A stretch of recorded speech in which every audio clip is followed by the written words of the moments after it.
to Razz Reviews Classics. In this series of reviews, I'm going to be talking about my favorite classic films from cinema history and some of the stuff that you've actually asked for on Facebook. Today, I'm going to be reviewing The Godfather. Arguably one of the best films ever made, The Godfather actually changed cinema. Like, how do you even talk about it? I feel like I'm not worthy to talk about The Godfather. Like, it's The Godfather. Like, it's an adjective. People use it like it's the Godfather of something. I mean, how do you even begin to talk or dissect such a piece of art? Well, I'm gonna try. Exceptionally directed by Francis Ford Coppola, The Godfather chronicles the story of the crime family, the Corleones. It mostly focuses on Michael Corleone, played by Al Pacino, the role that made him Al Pacino. And it tracks his rise from the outside of the family to the actual Godfather and head of the mafia. But why is The Godfather so big and at the top of all the lists of the best films ever made? Well, there's a lot of reasons for that, from the directing, to the script, to the performances, to the story, to visually, it's an incredible movie. It's a piece of art that rivals anything that has come in the history of cinema. Anyway, it's The Godfather. Like, it's crazy. It's nuts. Let's talk about it. There's a lot that I love here, but I'm going to try to talk about the top 3 things that I liked about Godfather. Number 3, the script. Adapted from Mario Puzo's incredible novel, this movie is all about the story, the tale of Michael Corleone, who started out as someone who is outside of the family, looked down on the mob life, and then slowly got involved and then rose to the top of all the mafia bosses in the city. I mean, it all comes down to that. A great movie is a good story told well, and this is a good story. Before The Godfather, gangsters and mafia bosses were mostly treated like villains in cinema. However, The Godfather shines a very different light on the life of the mafia family. It actually turned these criminals into characters and human beings that the audience sympathized with and liked and even rooted for. Also, the story of The Godfather is very rich and complex. So much happens over the running time of, I think, 3 hours. We have multiple stories that we're intercutting between. You have Michael Corleone in Italy, and you have Vito Corleone's story where he's trying to hold on to the past and he cannot really adapt with the new way of the mafia. You have Sonny Corleone, his son, who's dealing with taking over after his father, but he's a hothead and he can't control his temper. You have all of this stuff going on and it feels like it's too much. However, it's not. It's woven together so seamlessly that it just feels natural and flows in such a beautiful, magnificent way. And that's one of the best things about The Godfather, that when you're sitting and watching it, you're so compelled and you're so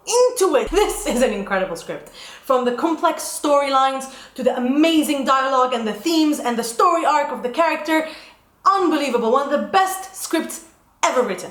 The number 2 thing I like about The Godfather is the visual storytelling. This is where The Godfather is The Godfather, if that makes any sense. This movie has unbelievable cinematography. It looks amazing. There's a visual and color schematic treatment of this film that makes it unlike anything else. More often than not, I can actually bring up a screenshot of The Godfather and you'll know that it's The Godfather because it's that iconic and because it's that visually unique. Other than the fact that the camera work is so pretty, there are other elements in the film that are visual cues or representations of the themes of the film. For example, one of the most famous things about The Godfather is the fact that when you see oranges on the screen, that means someone's gonna die, something bad is going to happen. Also, the colors are used very well in this movie, especially thematically when it comes to what the characters wear. You see that most of the gangsters and most of the family members are actually wearing muted colors most of the time, and anybody who's on the outside actually wears bright colors. The most clear example of that is Michael's wife, who in the beginning of the film is always wearing bright colors and dresses, and then later towards the end of the film when Michael becomes the Godfather, her colors also become muted because now she's part of the mob, she's part of the mafia, and it's inescapable for her. The Godfather also uses doors as a visual representation of the split inside Michael Corleone, where he struggles to separate his relationship with his family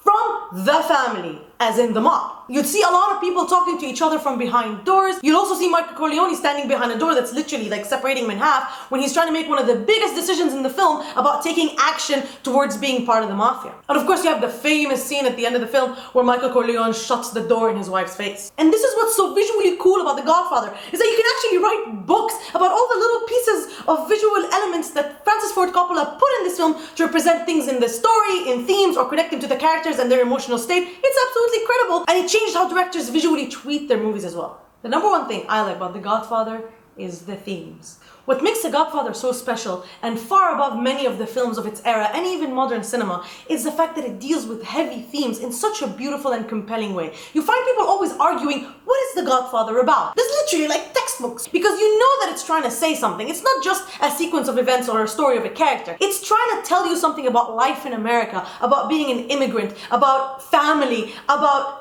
duty, about loyalty. You can literally learn everything you need to know about life from The Godfather. If one day I have a kid and he or she comes of age, I don't know, like 10 years old, I'm gonna sit them in front of the screen and make them watch The Godfather so that they know what life is about. And that's it. I've raised them. I'm done. And that's what makes a movie excel. When its content is not just a story, it's more about the message and the idea that the movie is trying to represent. That's what captivates people, and that's what makes a film heavy and makes it stay with you for such a long time. And The Godfather has stayed with us for decades. It's not just about mobsters, or it's not just for mobsters. It's about universal themes that everybody can relate to. And that's where the mass appeal comes from.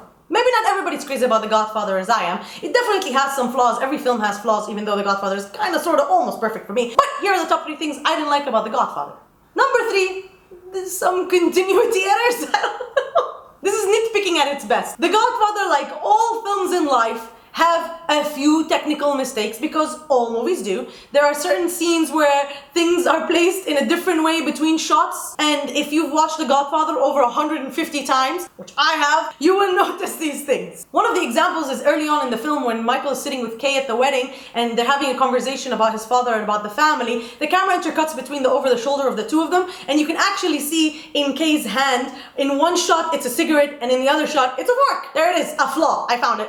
I mean, this movie was huge, it was tough to shoot, it went over budget, it went over time, it was shot on location in Italy and the States, so it makes sense that there are some mistakes in it, and I'm here to be annoying and point them out. Number 2 thing I didn't like about The Godfather is that it's a little slow. I mean, back in the day, the slow burn of films was part of the style, and it was something that audiences were accustomed to. However, now we live in a more fast-paced filmmaking kind of world, so maybe it feels like a bit of a task to sit through the entire film. The runtime of The Godfather is 3 hours.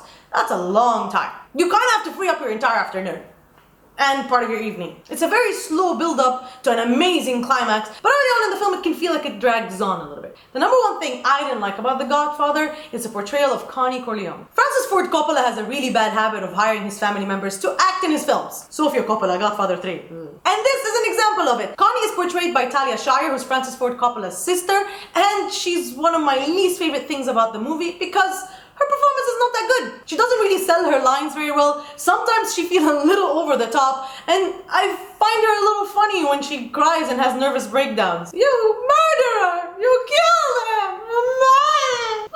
And it really stands out to me because of the incredible performances in comparison to hers. I mean, you have Marlon Brando in one of the most iconic roles of all cinema as Vito Corleone. Made people for years to come shove cotton down their mouths just to do an impression of him. And you have Al Pacino in the breakout role of the century. And then you have Connie.